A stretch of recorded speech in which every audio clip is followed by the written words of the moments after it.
The uncomfortable truth is that Google literally tells you what they want to see on your website. It's a 170-page document called Search Quality Evaluator Guidelines. Almost nobody reads it. It's this document and a couple of others that I have put together, and I have been mulling over this topic ever since I started recording these social media videos. Today I'm going to be covering how to implement this on your website. Doesn't matter if it's a Squarespace, Weebly, how to create the content that then gets loaded onto the website. And I'm giving you the exact checklist that you should be using to implement this on your site, and this will actually help you create social media content and assets that are off page. So what is it? In simple terms, it is 4 buckets: experience, expertise, authority, and trust.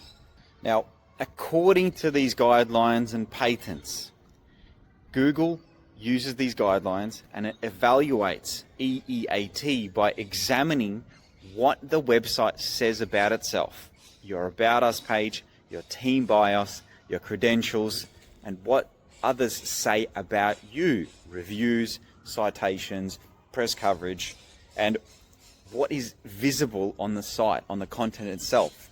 Evidence of expertise, real experience, and accuracy. Now, it might come as a shock to you, but Google can't actually go and validate that. So if you say that you have 20 years of experience, it's going to believe it, but it will ask you to prove it by saying it more times and saying it in other ways and showing it in projects and how detailed you talk about certain topics. So in the guide below, I have created a detailed checklist of exactly the things that you should talk about on each page. Now, every business is different. You might not have pricing, some might have pricing. You might have some kind of an online ordering system, others don't. So this is a general guide and cherry pick what matters to you. If you want to be super lazy, you can throw this guide and say to ChatGPT, make me a custom GPT that will help me analyze this on the website. Maybe it will go to my website, grab all of the text and try and spit out these individual paragraph pages, police that. Or it might audit my website pages based on this guide. Now, if you're going to do that with ChatGPT, also find that PDF of 170-page rated guidelines, throw it in the custom GPT. So along with the text, it's actually got the Google document. And that will either help you create the text with your tone, it will either help you audit your websites with your tone. So there's like, too long, didn't read, just do that and it will help you. So let's tackle the first side of things. It is entity identity, meaning prove that you're real, that you're an established business. Google guidelines state that evaluators should look at the About Us page of the website, or the profile page of the content creator as a starting point. So aside from your home page, the most important page on the website right now is the About Us page. So the About Us page is could be about, it could talk about your mission, it could talk about your vision. If you have enough content on each one, these could be dedicated pages under the About Us. It'll be About Us /mission /vision. Initially, just have all of that in the one page if you're starting up. If you've got a lot of detailed journey, mission, and vision data, make a separate page. But make sure the gist of that is on the About Us page. So cover who you are, why you exist, and what you stand for. This is often the first page that the evaluators check when assessing websites' credibility. So talk about your founding year and origin story. When were you established? What problems did you set out to solve? Clear positioning statement, what you do, for whom, and what makes your approach different. Mission statement, your purpose beyond profit, why your work matters. Vision statement, where you're heading and what you're building towards. Core values, right? Principles that guide your decisions and operations. Leadership introduction, who owns and operates the business? Link to the detailed page, link to LinkedIn. Physical presence and indicators, office location, service areas, registered business details, ABNs, ACNs. Now, back this up with photos of real people, right? Your office, your work environment. I know I've been talking a lot about AI generated images and feeding them a photo of me or you or your logo or your colors. We actually built custom software that does this. But just take a few photos of yourself, of your reception area. If you have signage of the front of your building, load that onto Google, load that onto the website. Photos of the team smiling. Link to your team page, case studies, contact page. Try add to this page, update it annually to keep it for the founding year sort of calculations current, because obviously each year is another year, 15 years of business, 20 years of business, etc. Now, a leadership page or a team page, once again, if you're a sole operator, this can go on the About Us page, but if you have a couple of team members, I would create a dedicated team page. If you're in the medical space, there's healthcare practitioners, you are in a space called YMYL, which is your money or your life. Now, this applies to finance. That basically means that Google will be far more careful when it reviews if you're trustworthy or not. And this is where practitioner and dedicated team pages with their education, what their philosophy is, helps. So professional credentials are especially important. Which university, which degree, what year? Is it a bachelor? Is it a diploma? Any kind of associations to industry bodies? So for each team member, include obviously professional headshot. You want these to be consistent and not just in different places of different people's houses. High quality, consistent style across all team members. Full name and title, clear role designation, credentials, certifications, years of experience, professional bio, LinkedIn profile link, authored content. Now, someone says, oh, they're just a competitor will hire my employees. They're going to do that anyway, right? They're going to find them. Now, a big topic to cover is company history and timeline. Once again, if you have enough to share here, this can be its own dedicated page within the About section. So a chronological narrative of your business evolution, major milestones, and growth trajectory. A metal fabricator, I interviewed them, the story was just so cool. Like, poor family from Greece came over, making things out of metal, of course they'd be making spits for barbecues and stuff like that. They started to make fences, and then they evolved. Now it's factories in Melbourne. They create sheet metal and look after some big clients.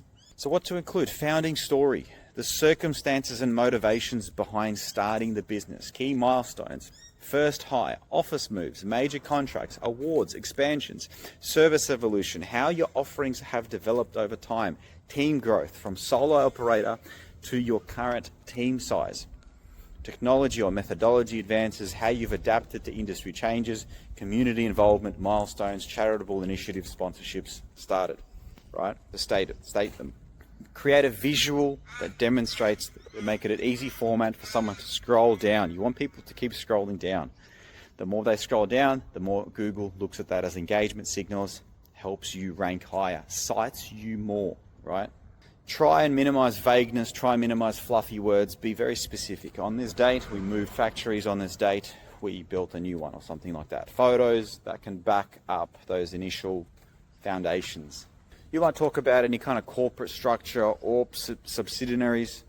If it applies, you get a documentation about your business's legal structure and any parent companies or related brands. It's good for their SEO. It's good for your SEO to mention other sites that are similar to you. Why not? So we're moving across to our service clarity.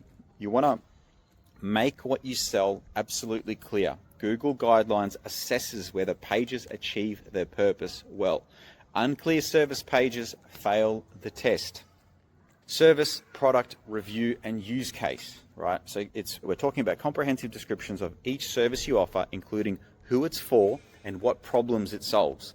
This is why my advice on digging into your ideal client persona is so valuable. I've got a separate video that I talk about how to do deep research with AI on an ideal client persona, who your website is speaking to, the kind of Facebook ads or Google ads you might run, and exactly the problems that it's solving. Because it's likely that someone is searching for what you do with a fan out query. They're looking for some storage solutions for their golf clubs, ChatGPT or AI will fan that out, and you want your website to at least be in the running for those answers, right?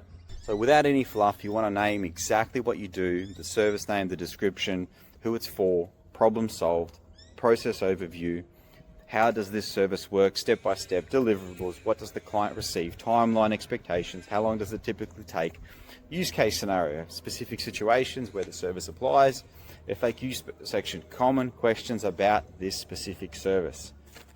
Now, our next one is integrations and partnerships. This is maybe when you're a software company, what other companies you integrate with, and exactly the support guide or associations or affiliations with other businesses. So it's your documentation of your strategic partnerships, supply relationships, and technology integrations. This is like a handshake between multiple brands. Backlinks from partner websites boost your authority signals, right? This is where backlinks are such an important part. So if you're a software company and you integrate with MYOB, it's good for you to link to them. Definitely it's good for them to link to you. That's going to be a harder link to get.